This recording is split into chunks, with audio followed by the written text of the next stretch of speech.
नमस्कार। तो आज भारत दुनिया की सबसे तेजी से बढ़ती इकोनॉमी में से एक है, लेकिन यहाँ तक हम पहुँचे कैसे?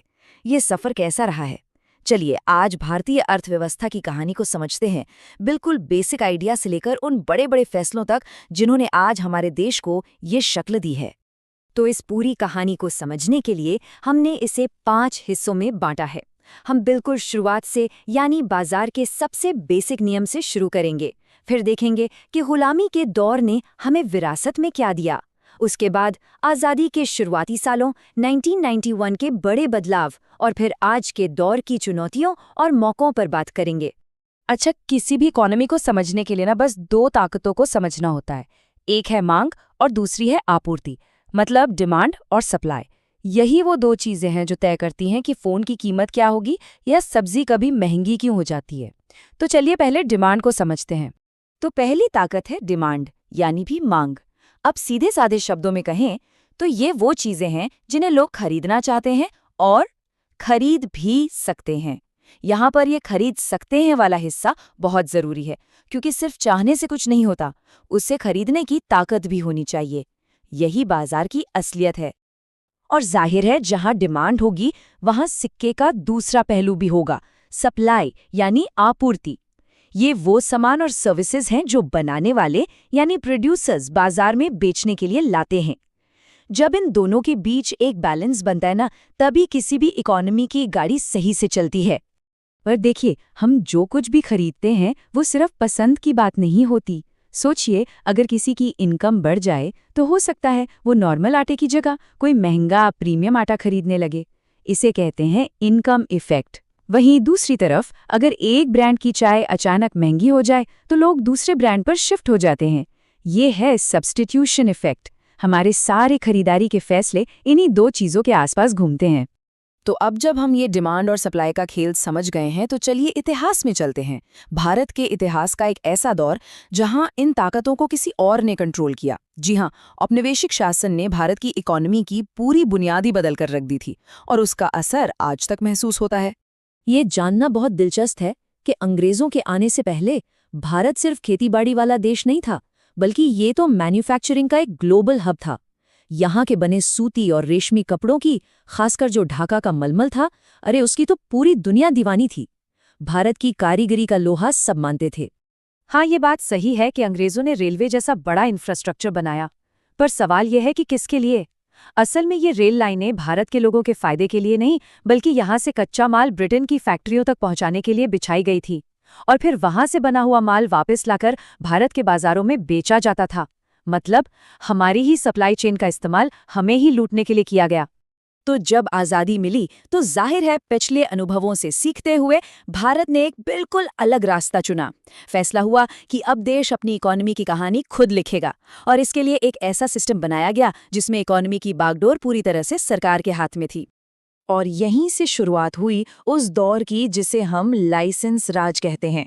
ये एक सोची समझी पॉलिसी थी जिसमें डिमांड और सप्लाई दोनों पर सरकार का कंट्रोल था। इसके पीछे एक बड़ा मकसद था, क्षेत्रीय बराबरी लाना।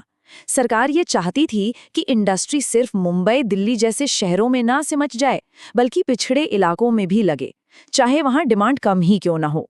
उस दौर में काम करना कितना मुश्किल था, इसका अंदाजा इन स्टेप्स से लगाइए। मतलब एक बिजनेस शुरू करना किसी मैराथन दौड़ने जैसा था। पहले लाइसेंस लो, फिर ये मंजूरी लो कि कितना सामान बनाओगे, फिर कीमतों पर भी सरकार का कंट्रोल। हर कदम पर सरकारी दखल था। ये फ्री मार्केट से बिल्कुल उल्टा सिस्टम था। लेकिन इतने कंट्रोल के पीछे एक बहुत गहरी सामाजिक सोच थी।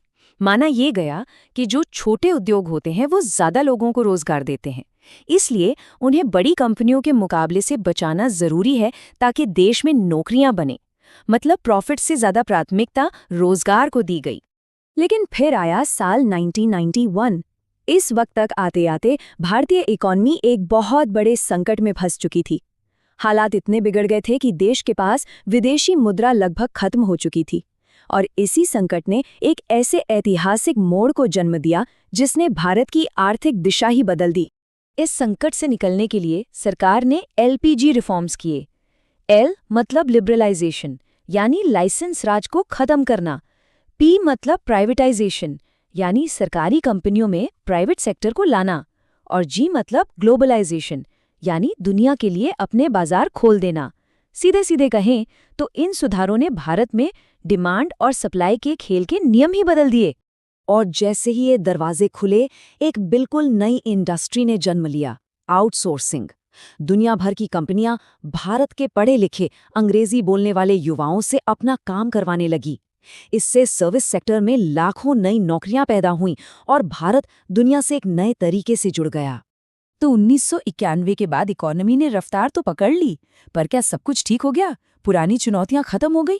और इस नए रास्ते ने कौन से नए मौके और मुश्किलें पैदा की? चलिए अब देखते हैं कि इस लंबे सफर के बाद आज हम कहाँ खड़े हैं। अब जरा 90s के आखिर के इन आंकड़ों पर नजर डालिए। यहाँ साफ दिख रहा है कि ग्रामीण इलाकों में 75% औरतें और करीब 54% मर्द अब भी प्राइमरी सेक्टर यानी खेतीबाड़ी पर ही निर्भर थे। इसका साफ मतलब क्या है कि 1991 के रिफॉर्म्स का असर शहरों पर तो खूब हुआ, लेकिन देश की एक बहुत बड़ी आबादी तक इसका फायदा पहुंचने में बहुत वक्त लग रहा था। ये बात अनु और सुधा की इन कहानियों से और भी साफ हो जाती है।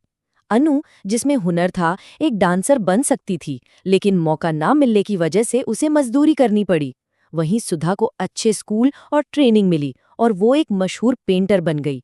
ये दिखाता है कि सिर्फ पैसा नहीं, बल्कि अच्छी शिक्षा और सही मौके यानी ह्यूमन कैपिटल असल तरक्की के लिए कितना जरूरी है।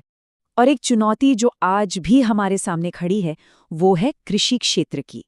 किसान एक तरह के दुष्चक्र में फंस गए हैं।